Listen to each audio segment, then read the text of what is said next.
Bonjour à tous, Isabelle Georges, bonjour. Bonjour. Bienvenue sur nos rencontres sorties de scène. Merci. Pour la première fois, je le précise, puisque c'est la première fois qu'on se rencontre. En fait, on s'est déjà croasés, je pense, dans un théâtre. Oui. Mais on ne sait pas où, quand. C'est ça, on a du mal à retrouver les morceaux. Mais c'était probablement dans un théâtre. En tout cas, bienvenue. Est-ce que vous pouvez vous présenter? Comment vous vous présentez quand on vous demande comment vous vous présentez? Je dirais que je suis une chanteuse, une amoureuse de la scène, quelqu'un qui aime confectionner des spectacles où on mélange les arts, la musique, le théâtre, la danse. Et voilà, je dirais un peu inclassable dans le panorama actuel. D'accord. Et donc, je sais que vous allez bientôt faire un spectacle à Avignon au Théâtre du Roi René. Ça s'annonce. Ah non, c'est pas le Théâtre du Roi René. Ah non, pardon. Le Théâtre du Chêne Noir. Le Théâtre du Chêne Noir, oui, c'est ça. Le Théâtre du Chêne Noir. Et dans quelle salle d'ailleurs? Il y a plusieurs salles dans le Chêne Noir. La salle John Coltrane. All right.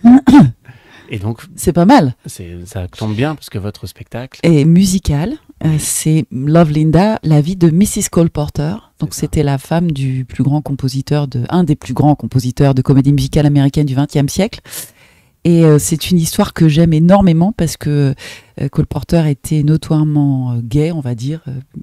Et en fait, il a vécu une histoire d'amour assez extraordinaire avec cette femme.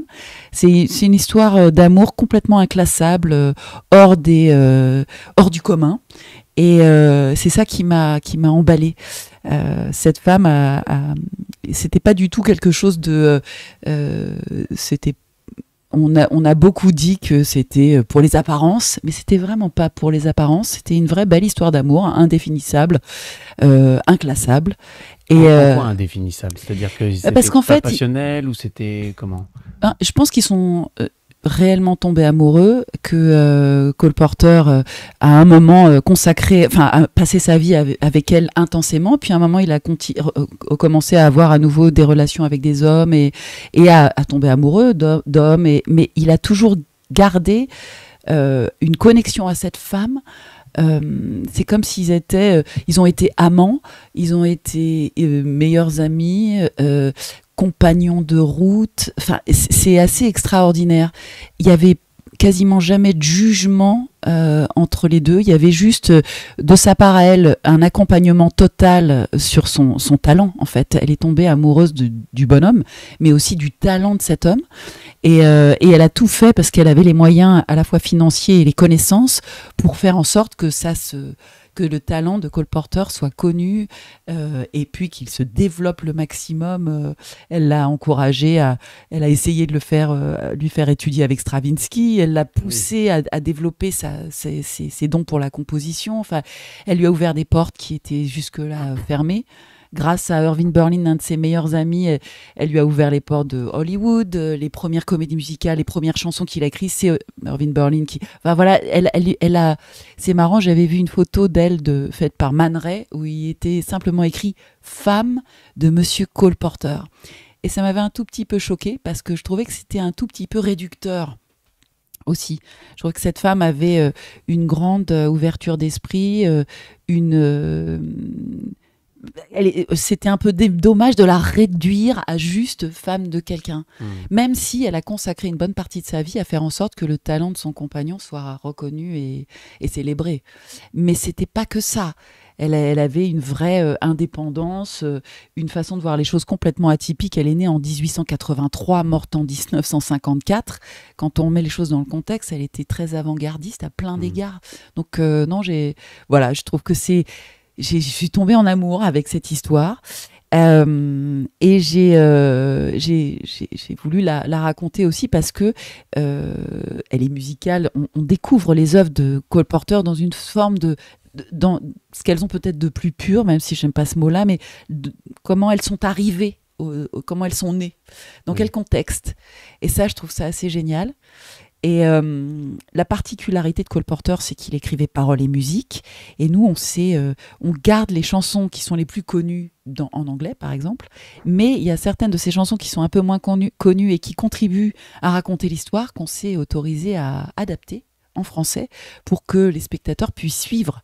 Parce que c'est assez extraordinaire. Le parcours de ces deux personnages est assez incroyable. Alors évidemment, c'est vu à travers les yeux de Linda. Oui. mais voilà, on découvre à travers l'histoire les magnifiques créations de Cole Porter, qui sont des chansons intemporelles, qui sont somptueuses. Plus je me les approprie, plus je les travaille, plus je me dis, mais c'est fantastique. Il avait vraiment une capacité à raconter les histoires, à transcender les moments les pires, à faire de l'humour, à jouer avec les mots, à explorer un maximum de possibilités musicales. Enfin, voilà, je suis en amour avec ce projet. J'ai la chance sur scène de ne pas être seule. Vous avez les 3 musiciens. Ah, j'ai 3 musiciens extraordinaires. Frédéric Steinbrink au piano et qui a aussi une voix assez magnifique. Cyril Drapé à la contrebasse et Nicolas Grupp ou Germain Cornet à la batterie. Et qui m'accompagnent pas seulement musicalement, qui sont des partenaires de jeu véritablement. La mise en scène est signée Tristan Petit-Girard. Oui. C'est Stéphanie Jarre qui fait la scénographie et Virginie Houdinière qui fait les costumes et Denis Schlepp qui fait la lumière. Enfin, c'est une équipe très joyeuse. Oui. Et j'ai vraiment hâte Là, on est en train de mettre petit à petit tous les éléments ensemble. Et c'est merveilleux. Donc là, c'est une création. Hein. C'est une création, voilà. Ça fait très peur. Mais c'est ça qui est chouette. Et oui, et puis cette histoire d'amour, je trouve qu'on est dans une époque où on aime beaucoup mettre des étiquettes. Et moi, vraiment, j'ai horreur de ça. Je trouve que c'est tellement réducteur. Mais vous avez parlé de jugement. Quand vous parlez de jugement, vous dites, vous dites il ne se juge pas. Qu'est-ce que vous entendez par se juger ? C'était peut-être pas le mot, n'était peut-être pas bien choisi. Ils sont, en fait, pour eux, l'essentiel, c'est que l'autre soit bien. C'est vraiment de l'amour. Enfin, pour moi, on aime quelqu'un. Qu'est-ce qui est le plus important ? C'est qu'il soit épanoui, qu'il ait au maximum de ses capacités. C'est-à-dire, évidemment, je pense que pour Linda, à des moments, de voir Cole Porter partir avec un homme, où ça a dû être très très dur. Et d'ailleurs, elle le raconte. Enfin, c'est pas. Mais à ce moment-là de sa vie, par exemple, pour lui, c'était peut-être un chemin qui était indispensable pour son épanouissement, pour sa vie. Et elle a toujours été là. À un moment, elle est partie. Elle est partie pas parce qu'elle trouvait que c'était inacceptable, le comportement de Cole était inacceptable. Elle est partie parce que pour elle, c'était trop. C'est très différent. Et ça, je trouve ça assez beau. Il y a vraiment chez les deux un respect de l'autre qui est assez énorme. Oui, je vois. C'est très subtil, mais moi, c'est ça qui m'intéresse. J'aime bien en parler souvent pour essayer de donner des idées aux gens de la communication non violente que j'ai un peu étudiée, qui est un outil qui n'est pas une fin en soi, non. Mais c'est une gymnastique intellectuelle intéressante de faire attention à ne pas justement juger les êtres, mais de juger les actes, parce qu'on doit quand même juger. Si la route qui nous est présentée en voiture se met à tourner et qu'on ne juge pas qu'elle tourne et qu'on continue à aller droit, on risque d'avoir un accident. C'est vrai. Donc on doit quand même juger quand quelqu'un se dirige vers nous de manière très rapide, en levant le bras et qui s'apprête à nous... si on ne juge pas qu'il est en train de nous frapper, on va bien sûr. prendre un coup après. Bon. Oui. Mais donc, juger dans ce sens d'essayer de discerner, quoi. C'est ça. Mais là, ce que je trouve, c'est vraiment en fait, les deux choses que j'aime passionnément dans ce projet. La première, c'est vraiment ce côté indéfinissable. J'aime beaucoup, j'ai une aversion pour les étiquettes, les choses rapidement collées comme ça. Ça, c'est ça, et ça, c'est ça. Non, c'est toujours infiniment plus complexe. C'est ça. C'est-à-dire, quand on commence à juger les êtres, déjà, les êtres ne font que changer. Tout à fait, donc, on est en perpétuelle évolution. Donc c'est peut-être vrai à un moment, mais ça l'est pas forcément la seconde d'après. Exactement. donc c'est faux. Donc c'est pas de la vérité, quoi. C'est quelque chose qui est imparfait. Oui. Tandis qu'un acte, bon, si je j'ai tapé du poing sur la table. Ça, Ouais. c'est un fait, quoi. C'est ça. Donc ça, on peut pas trop le remettre en question. Encore que on peut définir, est-ce que c'était vraiment tapé ou est-ce qu'on a posé un C'est ça. comportement. C'est une question d'interprétation. Hein. Exactement. Mais j'ai déplacé mon bras rapidement vers la table Voilà. et il y a eu un bruit C'est ça. qui s'en est suivi. Voilà, ça, c'est assez proche, je pense, de ce qu'on a, nous, expérimenté du réel. Après, c'est bon, Platon, on est dans la philosophie, quoi, mais c'est ce qu'on voit, ce qu'on ressent. Peut-être qu'il s'est passé d'autres choses qu'on n'a pas perçues. Tout à fait. Enfin, voilà. Après, ouais, le rapport entre Linda et Cole, ce que je trouve très beau, il y a une forme de délicatesse, de respect l'un de l'autre, et aussi de tirer l'autre vers son meilleur. Ça, j'aime beaucoup.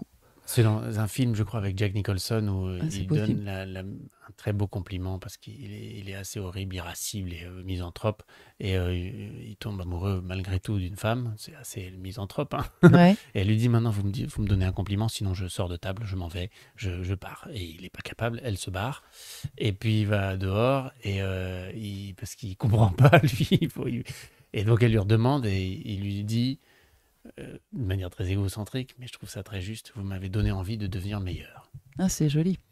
Et, c'est très joli. Ouais, c'est pas mal. Ouais, mais c'est parce qu'en fait, ça, c'est du vrai. C'est ce que lui ressent. Ouais. Donc, le problème, dès qu'on commence à juger les gens, vous êtes intelligent, c'est un jugement. Oui, Donc, oui, c'est réducteur. C'est infiniment. Oui, d'après nous, d'après ce que j'ai vu. C'est ça. Ça reste une question d'opinion aussi, de point de vue. C'est ça. Mais oui, ce projet, il est beau à plein de niveaux aussi. J'ai rencontré l'auteur à New York, j'ai eu cette chance-là, Stevie Holland, et Gary William Friedman, c'est un couple. Et je suis assez heureuse de les avoir rencontrés aussi pour voir quel a été leur point de départ et comment... Enfin, ils sont fouillés un certain nombre d'archives, interrogé beaucoup de personnes pour être capable d'écrire ce spectacle. Et j'étais... encore plus emballé de voir qu'effectivement, comme moi, ils avaient trouvé cette histoire à part, hors du commun. Et aussi le fait de découvrir l'acte de création dans son contexte. Ça, moi, je trouve ça assez merveilleux. Il y a des chansons sans dire mais dans quel état d'esprit était-il au moment où il a créé ça, parce que parfois, ça échappe même à la personne qui est en train de le créer. Mais juste... dans une sorte de microfil invisible qui fait qu'à ce moment-là, la chanson, elle a tout son sens et elle a encore du sens maintenant, même si elle est dans une situation totalement précise à un moment donné. Oui. Et ça, je trouve ça assez beau. Je suis toujours fascinée par comment... la naissance d'une œuvre, quoi. Et là, c'est assez beau de voir la créativité de Cole avec cette femme à côté qui est tout le temps en train de le pousser hors de ses zones de confort, de lui permettre de rencontrer des gens qu'il connaissait pas avant, qui vont lui ouvrir les portes de Broadway, où il va faire son chef-d'œuvre ultime qui sera Kiss Me Kate, par exemple. Je trouve que ça, c'est aussi merveilleux. Voir comment on crée, quoi, finalement. Comment ça arrive comme ça? Et le Broadway, on peut dire quand même que c'est devenu presque un genre de spectacle, mais qui prend ses racines dans les opéra bouffa, les opérettes. Les opérettes, mais pas seulement. C'est assez intéressant aussi. Broadway, ça prend ses racines en Europe. C'est le Songspiel allemand, mélange de l'opérette française, opéra buffa ou seria italien. Et ça, c'est assez extraordinaire. C'est arrivé avec les émigrants aux États-Unis. C'est aussi toute l'Europe de l'Est, les Juifs de l'Est, deuxième génération qui vont devenir Gershwin, Irving Berlin. Cole Porter, c'est plutôt protestant. C'est encore une autre branche, mais ce sont aussi des immigrants finalement. Oui. Et ça, je trouve ça assez merveilleux. La comédie musicale, c'est marrant, les gens disent tout de suite américain, oui, mais c'est vraiment né d'un mélange, d'un melting pot. Et je trouve qu'on a, et puis les Américains sont des Européens Totalement. Qui ont traversé l'Atlantique et qui ont tué des Indiens. En fait, il y a un truc qui est fou, c'est on aime beaucoup, une fois de plus, simplifier les choses en disant, alors là, on est français de souche, mais en fait, si on regarde, chacun d'entre nous a pas mal d'origines. enfin je sais pas, moi dans ma famille, on va dire les vrais Français, même si j'aime pas trop ne sont là que du côté de ma maman, ses parents. De l'autre côté, ça vient de Égypte, Angleterre, Bohème. Enfin, c'est un grand mélange. Et je trouve que c'est très riche, en fait. Oui, c'est en fait, riche. c'est ce que j'aime bien justement et ce qui est, je pense, intéressant sur notre planète. Je n'ai pas visité d'autres, mais c'est que justement, il y a plein de différences entre les différents peuples, les différentes cultures. Mais en même temps, ces différences sont intéressantes et de les garder. Je pense que c'est intéressant de les confronter, mais aussi de les continuer, enfin de les garder, de les garantir. Enfin, comment dire? J'ai envie de garder la liberté d'être différent. Oui, oui. Et c'est une histoire dans le soufisme. C'est la première histoire du soufisme, je crois, où un peuple donc a la technique pour fabriquer des bateaux. Et donc, ils fabriquent des superbes bateaux. Et un jour, il y a la famine qui est prise dans leur cité. Ils décident de partir en bateau pour aller ailleurs avec ceux qui n'ont rien. Et ils vont s'instaurer sur une île. Et donc, ils s'instaurent sur une île. Et puis là, sur l'île, ils pêchent un peu. Ils n'ont plus besoin de bateau, en fait. Mais quand même, ils disent, on va garder la technologie de la construction du bateau au cas où. Donc, on a envie de changer d'île. C'est ça. Donc, on continue à fabriquer les bateaux, mais bon, une génération, 2 générations. Puis, il y a ceux qui sont garants de la fabrication des bateaux qui sont là et au bout d'un moment, ils ne savent plus bien pourquoi ils font ce qu'ils font, mais ils continuent à le faire de manière un peu comme sacralisée. Et alors que ça prenait vraiment sa source dans le réel. Et à la fin, le peuple se retourne contre eux. Mais vous voulez nous emmener pour nous tuer sur vos bateaux, sur vos trucs, vous détruisez les arbres en plus. Et donc, ils se mettent à les condamner et même à les détruire. Et ils éteignent eux-mêmes le principe de leur survie et puis donc leur culture. Donc ça, c'est... Alors que peut-être que si un autre peuple, on peut imaginer, ça s'est pas raconté dans les soufis, venait et disait « Ah, qu'est-ce que vous faites ?» Bah voilà, on fabrique des bateaux. Oui, c'est ça. Ça aurait été intéressant. Échanger. Bah oui. Ils auraient pu comprendre pourquoi ils faisaient ça aussi. Je pense que quand on rencontre les autres, on est obligé de se raconter. Et donc, c'est un petit peu le principe d'ailleurs. Donc, on est obligé de se comprendre un peu mieux. Ah bah tout à fait, oui. C'est aussi, oui, c'est vraiment ça aussi. C'est ça que j'aime dans cette histoire. C'est deux personnes qui essayent qui avancent, qui souhaitent le meilleur l'un pour l'autre, même si ça peut paraître étrange pour chacun d'eux, la manière dont chacun d'eux évolue. L'essentiel, c'est vraiment de faire son chemin et de se réaliser aussi. Et puis, le mélange des 3 arts, parce que ça, c'est quand même un truc que j'affectionne particulièrement, le jeu, la musique et puis la danse. Il y aura quelques pas de claquettes. Super. Oui. En fait, j'en fais pas systématiquement, mais moi j'adore ça, j'en fais depuis très longtemps. J'en fais pas systématiquement dans tous mes spectacles, mais là, je trouvais que ça s'imposait. Et voilà, et j'ai vraiment hâte de soumettre, de proposer ce nouveau projet aux spectateurs. En fait, j'ai hâte de les rencontrer. J'ai hâte de voir comment ils vont percevoir Linda Lee Porter. La magie vient entre la scène et le... Voilà, j'ai hâte de rencontrer le public, j'ai hâte de lire dans leurs yeux ce qu'ils comprendront, ce qu'ils comprendront pas, de lire leur enthousiasme, de voir comment voilà, cette espèce de lien merveilleux entre les spectateurs et les gens sur scène, comment il va se développer. C'est vraiment, ça c'est une des choses que je préfère. On est là dans notre coin à travailler, à mettre tout ensemble, à rêver au maximum. Et à un moment, on propose et on voit comment des gens qu'on ne connaissait pas 3 secondes avant, qui viennent nous voir, qu'est-ce qu'ils vont retenir de ça, qu'est-ce que ça va semer chez eux ou pas. Oui. Voilà, ça c'est vraiment merveilleux. J'en profite pour vous dire, est-ce que vous avez d'autres projets dont vous voulez parler, parce que c'est aussi une manière de ce qui vous occupe, ce que vous avez fait avant, des projets importants j'ai des projets, j'ai découvert j'ai rencontré les auteurs de Love Linda grâce à mon premier concert, mon premier spectacle, parce que j'ai créé un spectacle qui s'appelle Oh là là, qui est les Américains disent oui, ma grand-mère disait ce mot très souvent. Elle disait que c'était une façon de de définir tellement de choses à la fois, parce qu'on peut dire, oh là là, enfin, il y a tellement... C'est une expression qui englobe tellement de choses, et aussi parce que c'est une des expressions les plus connues à l'étranger.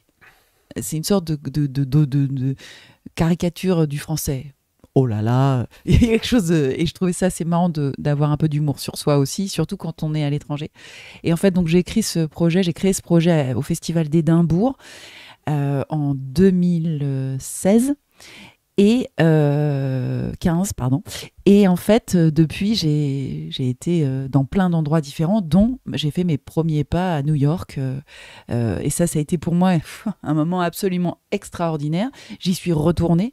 Et là, cette année, au mois de novembre, je serai pour la première fois à Los Angeles avec ça me fait complètement délirer quelque part. Et je serai, et ça aussi, au Grand Théâtre d'Aix-en-Provence le 21 octobre avec Oh là là. Et ça aussi, ça me fait extrêmement plaisir parce que je l'ai créé je l'ai créé pour un public international. Mais j'ai eu la chance de l'interpréter à la Nouvelle Ève, au Théâtre des Champs-Élysées. Ce spectacle, c'est ce qui me colle le plus en termes de... Je sais pas, ma vision du monde, les choix des compositions, des musiques, les musiciens qui m'entourent. Enfin, vraiment, c'est quelque chose que j'aime particulièrement et je suis heureuse que ça continue à vivre. Donc voilà, ça c'est la suite. Et il y a aussi, un de mes albums préférés, c'est Oh là là, qui est donc tiré du spectacle. Et là, on est en train de travailler sur une forme de suite. J'aime pas, c'est pas vraiment une suite, mais c'est à nouveau un espèce de regain de trouver d'autres chansons très connues que j'aime bien réarranger, réinterpréter, comme je fais avec Cole Porter. J'adore prendre une chanson tout en respectant évidemment l'original infiniment, mais proposer une interprétation, un point de vue qui soit assez différent. Par exemple, dans Love Linda, il y a une chanson de Kiss Me Kate qui s'appelle Wunderbar, qui sur scène est interprétée de manière un petit peu, on va dire,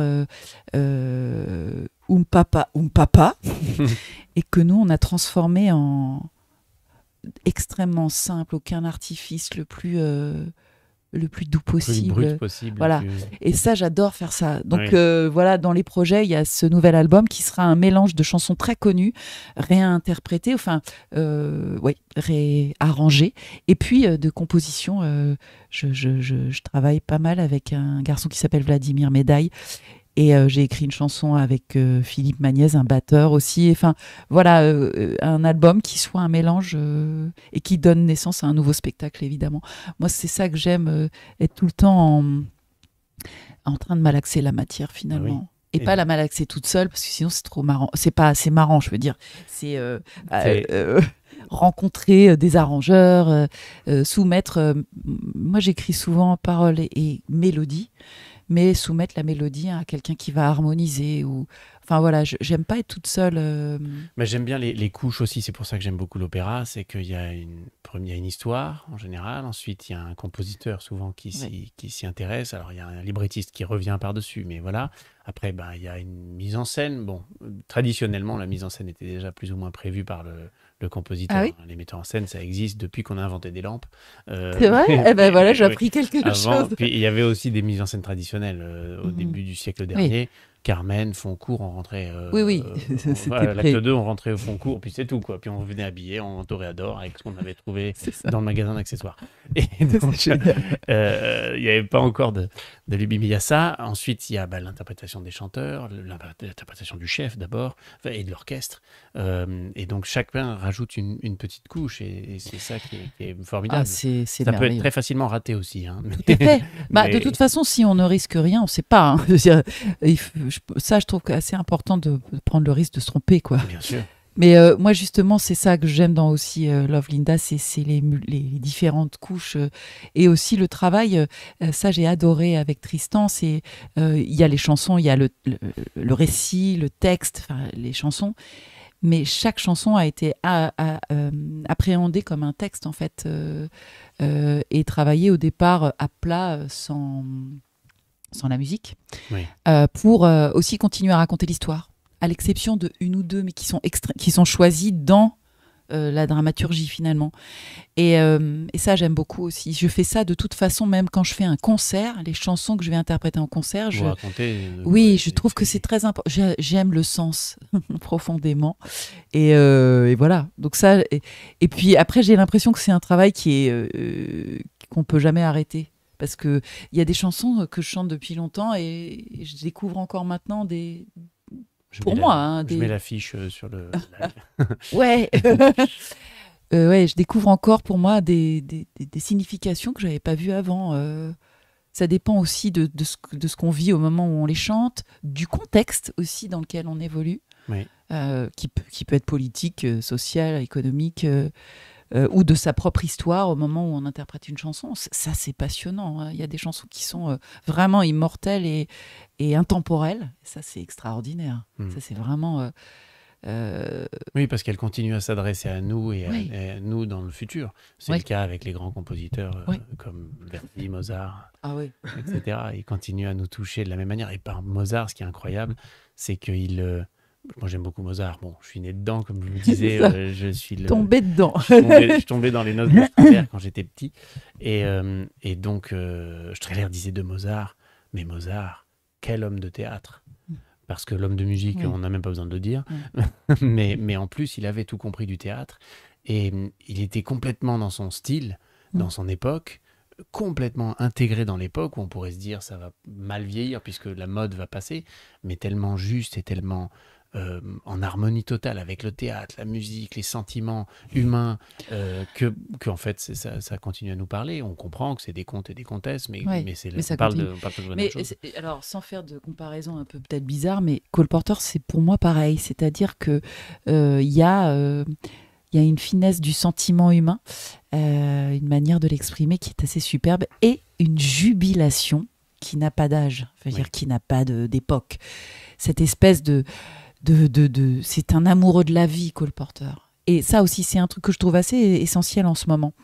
On est quand même dans une époque qui est un petit peu fragile, pour le moins, c'est le moins qu'on puisse dire, où on voit ressurgir des méchantes figures.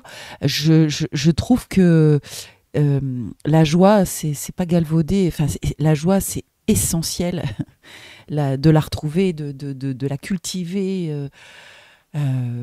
D'apprécier l'instant présent, d'être humain profondément avec tout ce que ça comporte, quoi.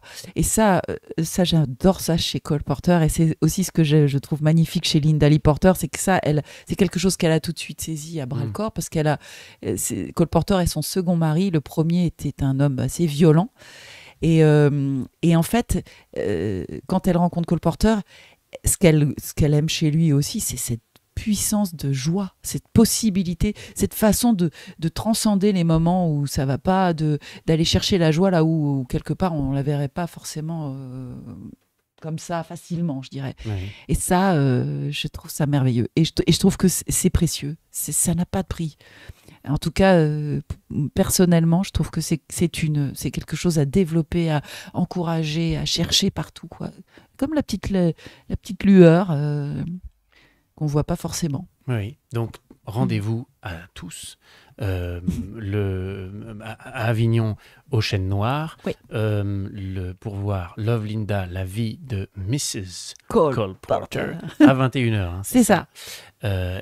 Merci beaucoup, Isabelle. Merci. Et puis donc à bientôt, j'espère, pour d'autres spectacles, pour d'autres rencontres. Avec joie. Au revoir. Au revoir.